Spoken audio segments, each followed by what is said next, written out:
रामायण एक ऐसी कथा जिसे हम सब बचपन से सुनते आ रहे हैं।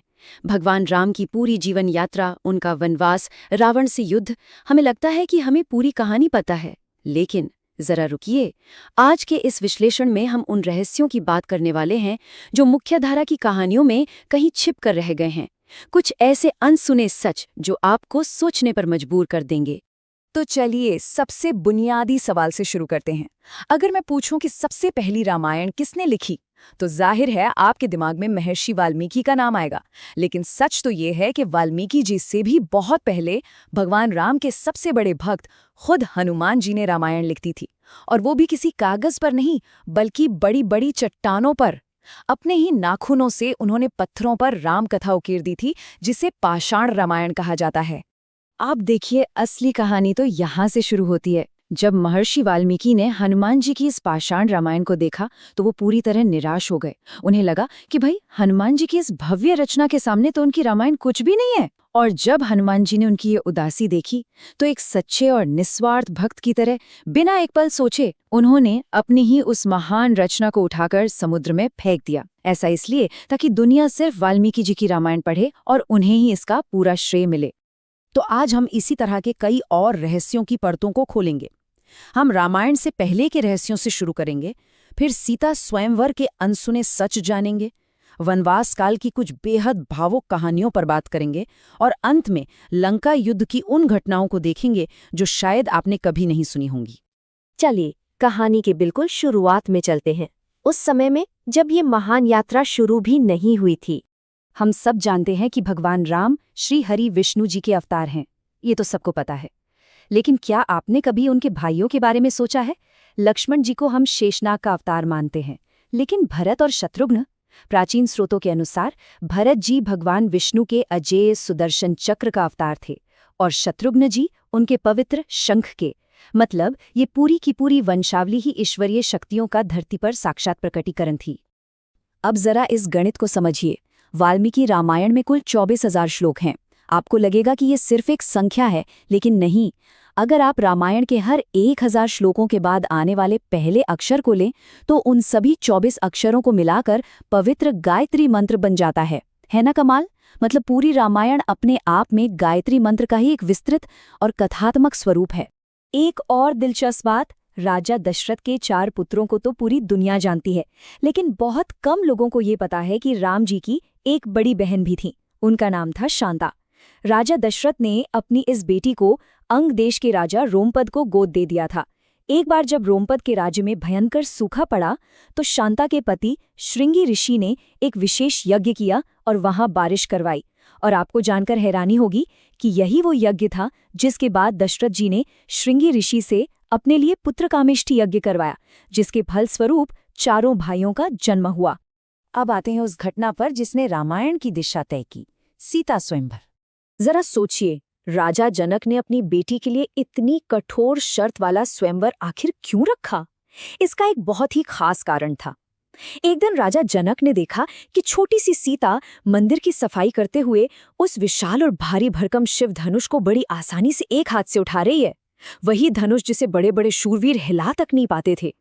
बस उसी पल राजा जनक ने ठान लिया कि जो इस धनुष पर प्रत्यंचा चढ़ाएगा वही मेरी सीता के योग्य होगा। इस शिव धनुष का नाम था पिनाक, और ये कोई ऐसा वैसा हथियार नहीं था। ये स्वयं भगवान शिव का धनुष था। इसका वजन, इसकी ऊर्जा इतनी ज्यादा थी कि आम इंसानों के लिए इसे उठाना तो दूर, इसके बारे में सोचना भी असंभव था। स्वयंवर की शर्त महज ताकत दिखाना नहीं था, बल्कि ये साबित करना था कि उस योद्धा के अंदर सच में कोई ईश्वरीय क्षमता मौजूद है। और इसी स्वयंवर से जुड़ा एक और सच ये है कि उस समय का सबसे खूंखार और शक्तिशाली योद्धा लंकापति रावण भी वहां मौजूद था। रावण अपनी बेतहाशा ताकत के गुरूर में वहां आया तो था, लेकिन जब उसकी बारी आई तो पिनाक धनुष को हिलाना तो छोड़िए, वो उस पर प्रत्यंचा चढ़ाने में भी पूरी तरह से नाकाम रहा। इसके बाद शुरू होता है रामायण का वो अध्याय जिसने सबको झकझोर कर रख दिया। 14 साल का कठिन वनवास। वनवास के दौरान लक्ष्मण जी ने निद्रा देवी से एक प्रार्थना की। उन्होंने कहा, मुझे 14 साल तक नींद न आए ताकि मैं दिन रात अपने भाई और भाभी की रक्षा कर सकूं।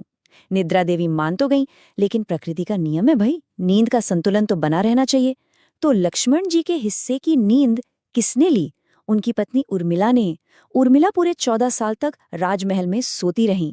सोचिए, ये कैसा अप्रतिम और मौन बलिदान था, जिसके बारे में बहुत कम बात होती है। रामायण में कर्म का सिद्धांत भी बहुत स्पष्ट रूप से दिखता है। जब भगवान राम ने छिपकर वानर राज बाली का वध किया था, तो बाली की पत्नी तारा ने उन्हें एक श्राप दिया था। उन्होंने कहा था कि राम की मृत्यु भी अगले जन्म में बिल्कुल इसी तरह होगी। और पता है, कर्म का ये चक्र द्वापर युग में जाकर पूरा हुआ, जब भगवान राम ने श्रीकृष्ण के रूप में जन्म लिया और एक शिकारी के तीर से उनके अवतार का अंत हुआ, बिल्कुल वैसा ही। अच्छा, रावण का असली नाम दशानन था, ये तो आपको पता ही होगा। लेकिन उसे ये रावण नाम मिला कैसे? एक बार अहंकार में आकर दशानन ने पूरा कैलाश पर्वत ही उठाने की कोशिश की। इससे शिवजी का ध्यान भंग हुआ। शिवजी ने क्या किया? बस अपने पैर के अंगूठे से पर्वत को हल्का सा दबा दिया। दशानन की उंगलियां पर्वत के नीचे पूरी तरह कुचल गई। वो दर्द से इतनी जोर से चीखा कि उसकी उस भयानक चीख यानी रव को सुनकर ही शिव ने उसे रावण नाम दिया। रावण, जिसका मतलब ही है जो जोर से दहाड़ता है। अब हम पहुंच चुके हैं इस महाकाव्य के सबसे चरम बिंदु पर, लंका का महायुद्ध। यहाँ एक ऐसा सवाल है जो आपको सच में हैरान कर देगा। क्या रावण ने खुद लंका तक पुल बनाने में राम जी की मदद की थी? सुनने में बिल्कुल नामुमकिन लगता है ना, कि कोई दुश्मन युद्ध से ठीक पहले आपकी मदद करे। लेकिन रामायण की गहराइयों में ये अद्भुत सच भी छिपा है। हुआ ये था कि जब राम सेतु का निर्माण शुरू होना था, तो भगवान राम को शिवजी का आशीर्वाद प्राप्त करने के लिए एक योग्य ब्राह्मण से यज्ञ करवाना था। अब उस समय पूरे ब्रह्मांड में रावण से बड़ा शिव भक्त और ज्ञानी ब्राह्मण कोई और था ही नहीं। तो राम जी के निमंत्रण पर रावण ने एक पुरोहित के रूप में रामेश्वरम आकर पूरे विधि विधान से वो यज्ञ संपन्न करवाया और राम जी को पुल बनाने में सफलता का आशीर्वाद भी दिया। युद्ध के दौरान एक समय ऐसा भी आया जब रावण को ये एहसास हो गया था कि राम जी कोई साधारण मनुष्य नहीं है। उसने राम जी को सीधे द्वंद्व युद्ध के लिए ललकारा, लेकिन भगवान राम ने मना कर दिया। उन्होंने कहा कि अभी उनका उद्देश्य सिर्फ माता सीता को मुक्त कराना है। लेकिन साथ ही उन्होंने रावण से वादा किया कि तुम्हारी ये युद्ध की इच्छा मैं अपने अगले अवतार यानी कृष्ण अवतार में जरूर पूरी करूंगा। कुंभकर्ण की 6 महीने की नींद के बारे में तो सब जानते हैं, लेकिन ये हुआ कैसे था? दरअसल जब वो ब्रह्मा जी से वरदान मांग रहा था, तो देवताओं के राजा इंद्र घबरा गए। उन्होंने देवी सरस्वती से विनती की। जैसे ही कुंभकर्ण ने वरदान में इंद्रासन यानी इंद्र का सिंहासन मांगना चाहा, देवी सरस्वती उसकी जीभ पर बैठ गईं और उसके मुंह से इंद्रासन की जगह क्या निकला? निद्रासन यानी सोने का वरदान।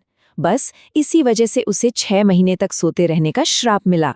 एक और चौंकाने वाला सच, हम हनुमान जी को हमेशा बाल ब्रह्मचारी मानते हैं, राइट? लेकिन उनका भी एक पुत्र था। जी हाँ, जब लंका दहन के बाद हनुमान जी अपनी पूंछ की आग बुझाने समुद्र में गए, तो उनके शरीर से गिरे पसीने की एक बूंद को एक विशाल मछली ने निगल लिया। उसी से मकर ध्वज का जन्म हुआ।